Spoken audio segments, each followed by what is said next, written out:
Hello everyone, good afternoon everybody. I'm Priyanjali from Prostate Wellbeing Team. We hope you and your loved ones are staying healthy and taking steps towards better well-being.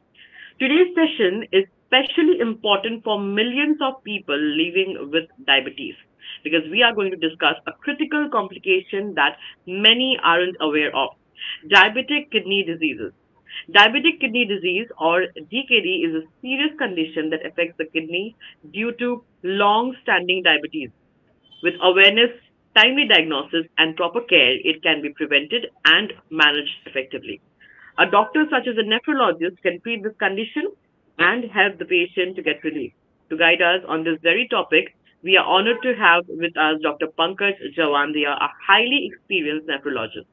Dr. Pankaj holds an MD and DM in nephrology from Mumbai, is certified by MRCP SCE UK, and has completed a fellowship in nephrology Canada.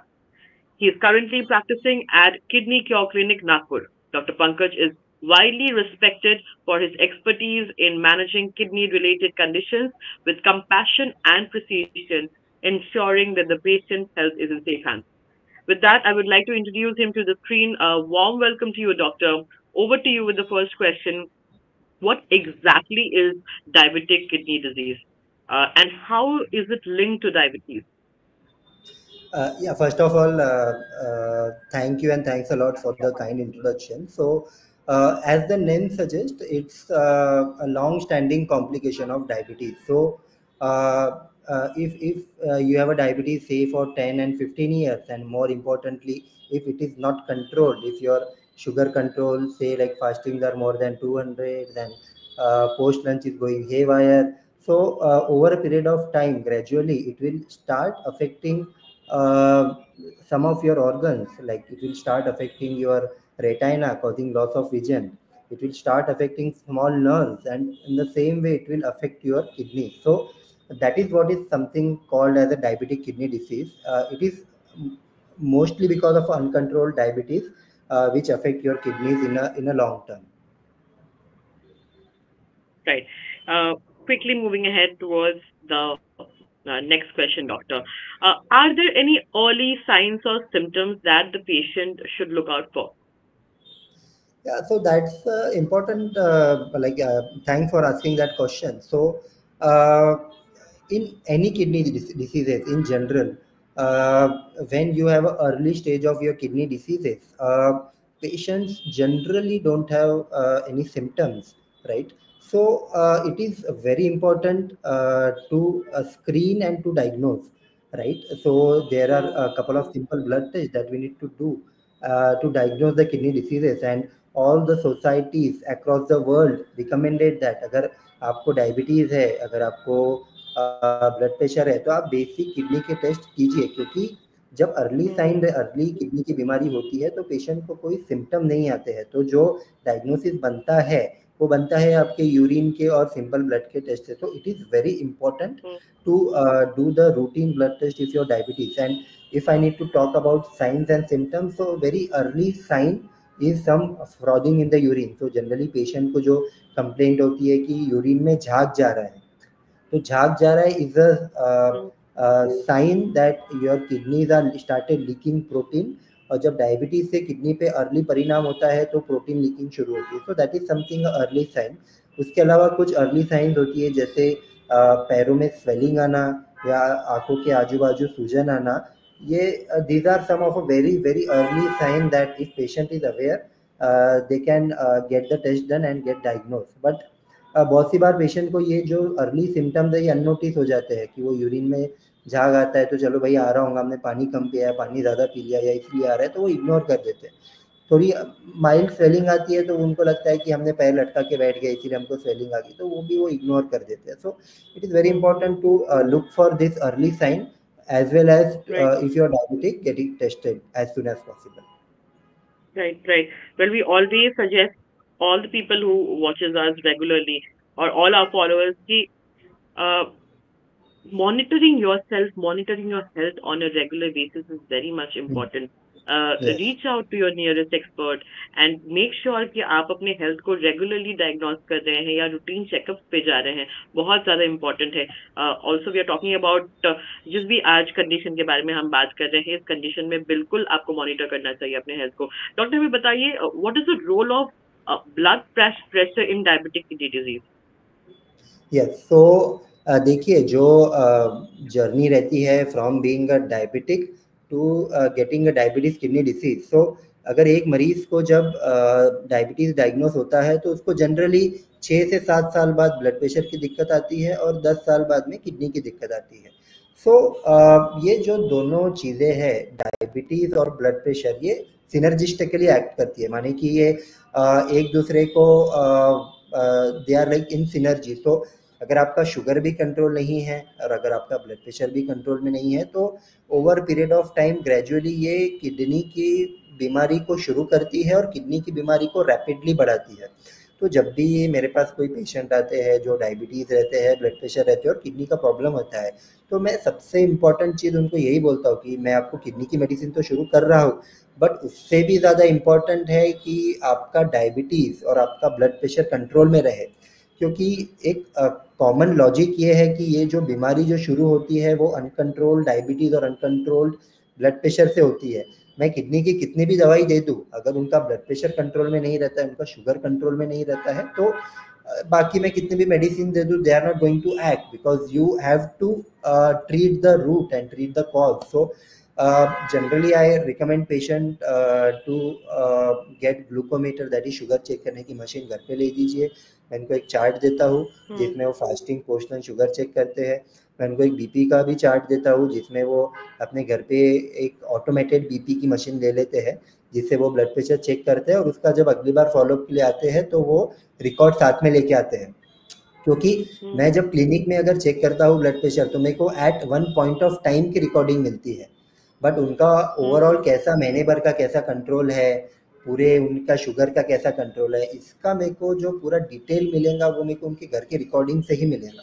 तो it is very important कि ये दोनों चीज़ें को अपन control करें ताकि kidney की बीमारी ना हो, और अगर होती भी है तो कंट्रोल में रहे और डायलिसिस या किडनी ट्रांसप्लांट तक जाने की नौबत ना आए। राइट डॉक्टर, हम फिर से शुरुआत से शुरू करते हैं एक बार। Also the burning question and the most basic question of the day.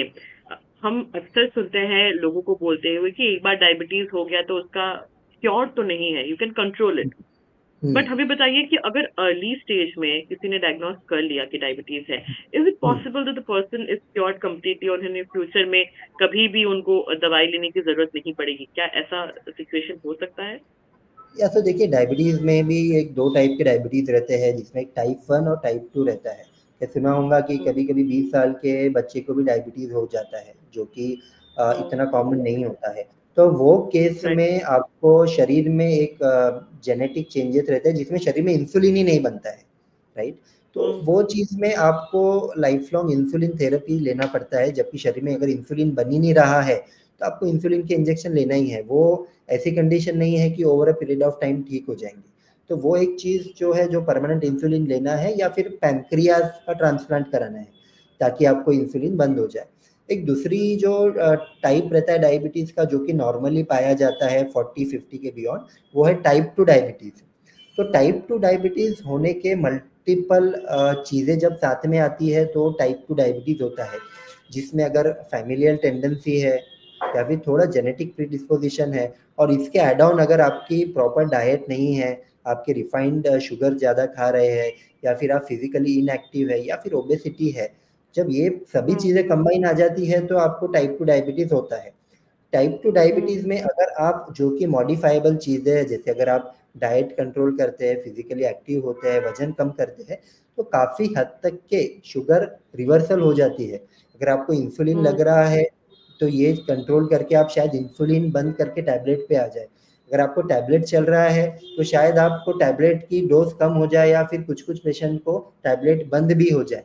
तो ये दोनों सिनेरियो में दोनों सिचुएशनल अलग-अलग होती है। बट अगर कॉमनली जो टाइप 2 डायबिटीज़ होता है, अगर मैं सिंपल आंसर करना चाहूँ तो येस डेफिनिटली 10 में से 2-3 पेशेंट में हो सकता है अपन दवाई बंद कर दे, इंसुलिन बंद कर दे, अगर वो खुद को एक्टिव रखते हैं, डाइट का कंट्रोल अच्छा रखते हैं और रेगुलर एक्सरसाइज करते हैं। Right, right. Doctor, over the time ये कंडीशन हमारे किडनी पे, मतलब the condition which we are talking about, ये ब्लड शुगर या अनकंट्रोल्ड ब्लड शुगर जिसके बारे में हम बात कर रहे हैं, ये ओवर द टाइम कैसे हमारी किडनी को किस किस प्रकार से अफेक्ट कर सकती है?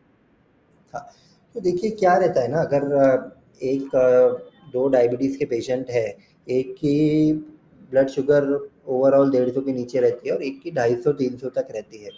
तो क्या होता है, ये जो शुगर आपकी लंबे समय से जब ज़्यादा रहती है, तो ये शुगर किडनी में जाके अलग-अलग तरह की रिएक्शन करती है। ये अलग-अलग तरह के मॉलिक्यूल्स के साथ करके उसको हम एजी यानी एडवांस ग्लाइकोसिलेशन प्रोडक्ट्स बोलते हैं, जिसमें वो बड़े-बड़े प्रोडक्ट्स या फिर बड़े-बड़े पॉलीमर बना के वो किडनी में धीरे-धीरे किडनी की जो पेशियाँ या सेल रहते हैं और ब्लड वेसल रहती है, इनमें जाके धीरे-धीरे वो डिपॉज़िट होना शुरू हो जाते हैं। तो जब डिपॉज़िट होते हैं किडनी में, तो किडनी की जो नॉर्मल काम रहता है कि जो भी शरीर में गंदगी है, यूरिया क्रिएटिनिन, उसको फ़िल्टर करे और प्रोटीन को फ़िल्टर ना होने दे। तो इसके विपरीत चीज़ें शुरू हो जाती है। तो किडनी धीरे-धीरे प्रोटीन को फ़िल्टर करना शुरू करती है और जो चीज़ फ़िल्टर करना चाहिए, जैसे कि यूरिया क्रिएटिनिन, वो फ़िल्टर नहीं होता है। तो इस तरीके से फिर जब धीरे-धीरे लंबे समय तक शुगर अनकंट्रोल्ड ही रहती है, तो ये जो चेंजेस होते हैं किडनी में, ये परमानेंट हो जाते हैं और फिर कंटिन्यू प्रोटीन लीक शुरू रहता है और क्रिएटिनिन बढ़ता रहता है। तो इस तरीके से ये धीरे-धीरे बीमारी बढ़ती है। Right, right. डॉक्टर, आज हम किडनी के बारे में बात कर रहे हैं, पर बताइए कि किडनी के अलावा क्या कोई और ऑर्गन भी है जिसके अफेक्टेड होने के चांसेस रहते हैं? या तो बेसिकली डायबिटीज़ में एक तो माइक्रोवेस्कुलर कॉम्प्लिकेशन, जैसे कि आपकी छोटी-छोटी ब्लड वेसल को अफेक्ट होता है और बड़ी ब्लड वेसल को अफेक्ट हम्म, होता है, दोनों को अफेक्ट होता है।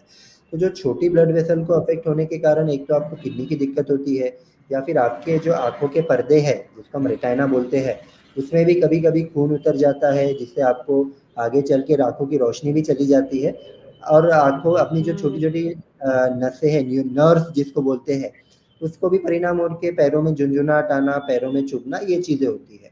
इसके अलावा जो बड़ी वेसल को अफेक्ट होता है, उससे हार्ट अटैक आना, फिर जैसे पैरालिसिस आना या फिर स्ट्रोक आना, यानी ब्रेन को अफेक्ट होना या हार्ट को अफेक्ट होना, ये सब चीज़ें होती है। तो डायबिटीज़ आपके शरीर के मल्टीपल ऑर्गन्स को इस तरीके से अफेक्ट करता है। तो इसीलिए अगेन मैं वही आ रहा हूँ कि डायबिटीज़ को कंट्रोल करना इज़ ऑटोमोस्ट इम्पोर्टेंट। आपको जब राइट, बीमारी हार्ट का, ब्रेन का बीमारी होने के पहले ही ज़रूरी है कि आप शुगर को कंट्रोल कर लें, ताकि आप ये सब राइट, बीमारी आपको ना हो।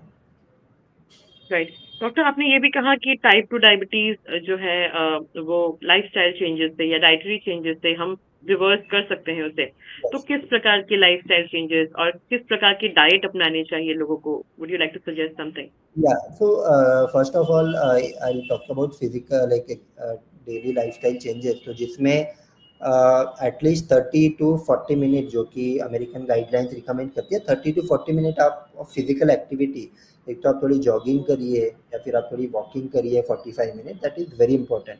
बिकॉज विद द एक्सरसाइज शरीर में कुछ और प्रोटीन्स निकलते हैं, जिससे ऑलरेडी ब्लड प्रेशर का कंट्रोल होता है। एक्सरसाइज से फैट बर्न होता है, जिससे शुगर का कंट्रोल बेहतर होता है। तो physical activity is very important. Second है आपका स्मोकिंग सिजेशन। स्मोकिंग से भी ब्लड प्रेशर बढ़ता है और पैरालिसिस और ये सब चीज़ों की दिक्कत आती है, तो वो कंट्रोल करना। And then limit avoiding the alcohol intake, again that is more bad for the liver but bad for other organ also. So this is something about physical exercise. About diet, तो diet में आपको जो mainly refined sugar जो रहती है, जैसे अगर आप कोई कोल्ड ड्रिंक पीते हैं, आप कोई रेडीमेड फूड लेते हैं या फिर आइसक्रीम खाते हैं या फिर वेराइटी ऑफ फूड जिसमें रिफाइंड या सिंपल कार्बोहाइड्रेट रहता है, दैट इज़ वेरी डेंजरस। तो आपको ये सब चीज़ें अवॉइड करना चाहिए। आपको ओवरऑल थोड़े डाइट में वेजिटेबल्स, डाइट में फ्रूट, अगर आपको किडनी की बीमारी नहीं होती है तो तब आप सभी हम्म, प्रकार के फ्रूट्स वगैरह खा सकते हैं। किडनी की बीमारी होने पे कुछ-कुछ फ्रूट का लिमिटेशन है, बट इन जनरल आपको द फाइबर्स ज़्यादा खाना चाहिए। थोड़ा वेजिटेबल्स, फ्रूट्स, रिफाइंड शुगर, तले हुए पदार्थ, ऑयली चीज़ें, ये सब अवॉइड करना चाहिए। तो इससे आपको ओवरऑल शुगर कंट्रोल बेहतर रहेगा, नमक कम खाएंगे तो ब्लड प्रेशर कंट्रोल बेहतर रहेगा, और दोनों चीज़ें सही रहेंगी तो कोई भी आपकी बॉडी का ऑर्गन अफेक्ट नहीं होगा। Right, right. Now, speaking about diet and exercise, अपने physical workout के बारे में कहा डॉक्टर, but tell us, क्या स्ट्रेस का भी कोई रोल है इसमें? क्योंकि हमने काफी लोगों को ये भी कहते हुए सुना है कि मिठाई तो हम खाते नहीं है, चीनी हम हम्म, अवॉइड कर रहे हैं, फिजिकल वर्कआउट भी कर रहे हैं, पर लाइफ में शायद स्ट्रेस थोड़ा सा ज्यादा है। क्या स्ट्रेस भी कहीं ना कहीं ट्रिगर करता है इस कंडीशन को? Yes definitely, like thanks for bringing that point up. आप बहुत सी बार सुनते होंगे कि 35-40 में पेशेंट को, किसी को हार्ट अटैक आ गया, यंग कार्डियक पेशेंट काफ़ी बढ़ रहे हैं। तो what happens with the stress, एक तो आपकी सिंपैथेटिक सिस्टम स्टिमुलेट होकर आपका ब्लड प्रेशर बढ़ता है। विद द स्ट्रेस आपके बॉडी में एक कॉर्टिसोल हार्मोन रहता है जिसको फाइटर हार्मोन बोलते हैं, जो कि अगर स्ट्रेस है तो दैट इज कंटिन्यूसली एक्टिवेटेड, और वो अगर हार्मोन एक्टिवेटेड रहा तो it will again lead to the cortisol अगर बढ़ता है तो फिर शुगर और ब्लड प्रेशर बढ़ता है, right. So nowadays stress has been, like lot of studies are coming up जिसमें stress has been found to be a very important factor, because see ultimately stress will lead to the hormonal changes in the body, and that hormonal changes will lead to the diabetes and blood pressure, and that will lead to the damage to the organ. So that is again with the very important कि आप आपका एक routine रखें, stress कम रखें और healthy lifestyle रखें। Right, right. Doctor, क्या आप ऐसे कुछ कॉमन मिस्टेक्स टारगेट करना चाहेंगे आज के इस लाइफ में, जो डायबिटिक पेशेंट्स नॉर्मली या अननोइंगली करते हैं अपने डे टू डे लाइफ में, जो उनके किडनी के हेल्थ को समहाउ वर्सन कर रहा है? तो देखिए, मैं सबसे पहला बोलना चाहूँगा कि अगर आपको डायबिटीज़ है, आपको टाइप 2 डायबिटीज़ है, तो हर साल आपको किडनी के टेस्ट करना ही करना है। अगर आपको कोई तकलीफ़ भी नहीं होती है, कोई दिक्कत नहीं है, तो भी करना है। सबसे the biggest and the foremost mistake is not screening, regularly checkup नहीं करना। अगर आप रेगुलरली चेकअप करते हैं, अगर आपको अर्ली स्टेज में किडनी की बीमारी पकड़ आती है, तो अभी we got ample of medicine that we जिससे आपको डायलिसिस और किडनी ट्रांसप्लांट तक जाने की नौबत नहीं आती है। तो इम्पॉर्टेंट है आप रेगुलरली, अगर आपको डायबिटीज़ है तो हर साल किडनी के और आँखों का 5 साल में एक बार चेकअप रेगुलरली कीजिए। दूसरी चीज़ है, आपको अगर किडनी की बीमारी अगर हो जाती है तो अवॉइड टेकिंग पेन किलर। बहुत सी बार कुछ बुखार आता है या कुछ आता है तो जो किडनी के लिए सेफ पेन किलर नहीं होती है वो दे दी जाती है, उससे और ऑलरेडी किडनी की बीमारी है तो वो बढ़ जाती है। इसके अलावा कोई कोई एंटीबायोटिक्स रहती है जो कि किडनी के पेशेंट को नहीं देना चाहिए, अननोइंगली कभी कभार वो दे दी जाती है, तो उससे आपकी जो ऑलरेडी किडनी की बीमारी है वो किडनी की बीमारी वर्स हो जाती है।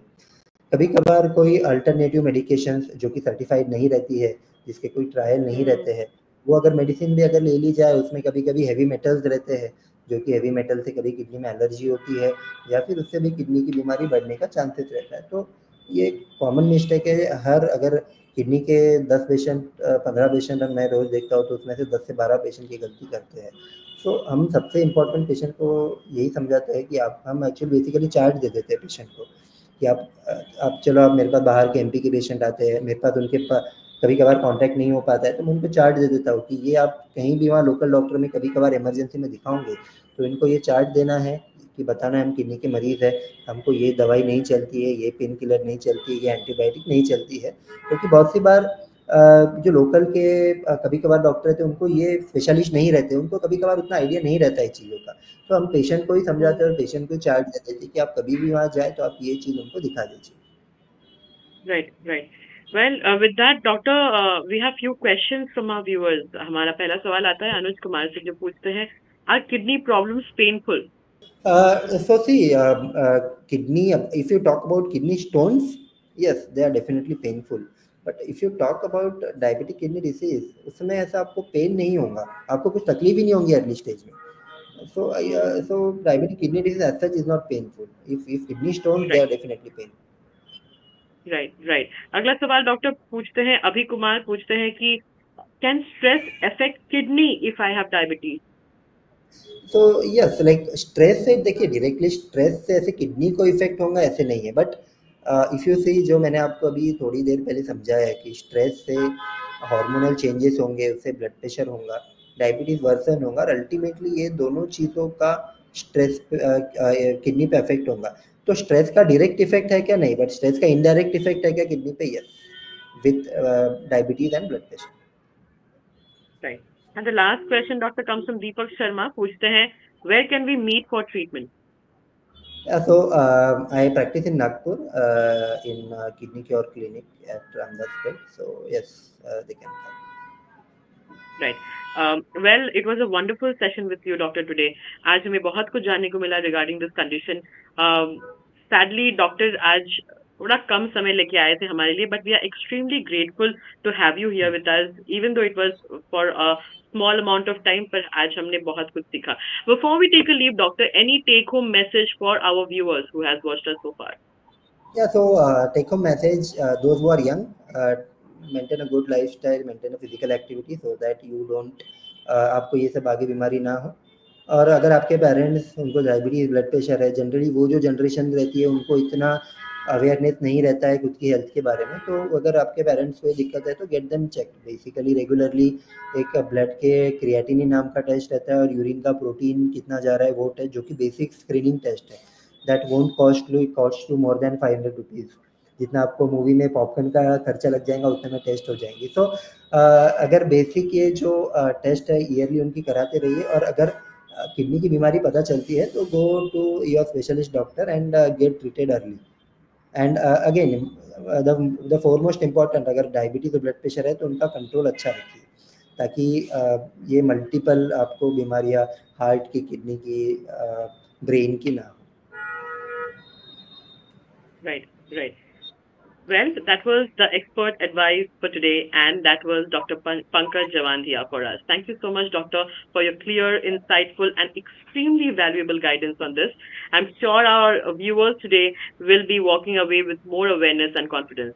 For more such awareness sessions, stay tuned on our Facebook page, Prostate Wellbeing, and follow us on YouTube and Twitter and Instagram. Thank you for joining us. Stay safe and stay healthy, and take charge of your well-being. Good day to you all.